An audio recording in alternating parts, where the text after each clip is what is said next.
र समृद्ध समाज हामी सबैको यही आवाज, हामी सबैको यही आवाज। धन्यवाद कार्यक्रम सञ्चालक ज्यू, मलाई यहाँ अगाडि बोलाइदिनु भएकोमा। आदरणीय प्रमुख अतिथि ज्यू, सामान्य निर्णायक मण्डल ज्यू, गुरुजन, अतिथिहरू, मेरा प्रिय साथीहरू तथा यहाँ उपस्थित सम्पूर्ण महानुभावहरूमा म प्रमिता तामाङको तर्फबाट हार्दिक नमस्कार। आजको एउटा गलत निर्णयले जीवनभरको भविष्य अन्धकारमय बनाउन सक्छ, तर आजको एउटा सही निर्णयले उज्यालो भविष्यको निर्माण गर्न सक्छ।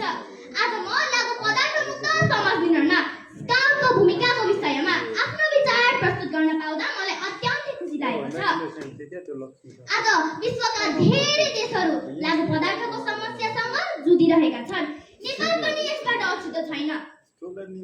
विद्यालयदेखि विश्वविद्यालयसम्म, गाउँदेखि सहरसम्म, धनीदेखि गरिबसम्म लागु पदार्थको असरहरू फैलिँदै गएको छ।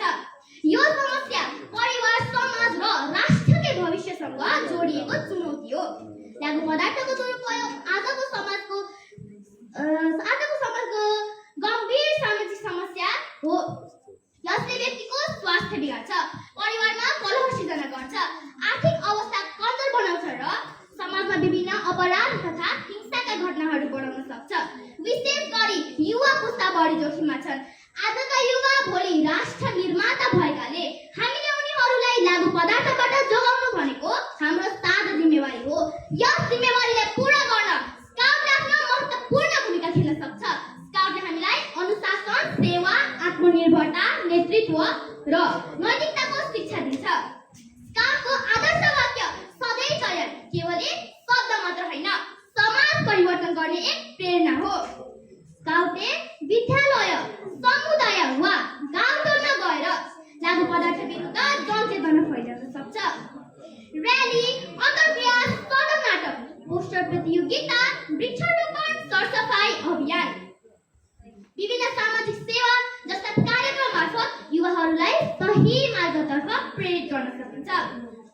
साथै स्काउटले खेलकुद, क्याम्पिङ, हाइकिङ, सामुदायिक सेवा, वातावरण संरक्षण, प्राथमिक उपचार, सांस्कृतिक कार्यक्रम र स्वयंसेवामूलक गतिविधिमा सहभागी गरेर उनीहरूको समय र क्षमता सृजनात्मक कार्यमा प्रयोग गर्न सकिन्छ।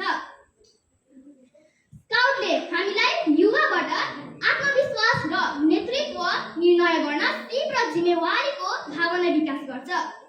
स्काउटले आफै पनि लागु पदार्थबाट टाढा रहँदै असल आचरणको उदाहरण प्रस्तुत गर्नुपर्छ।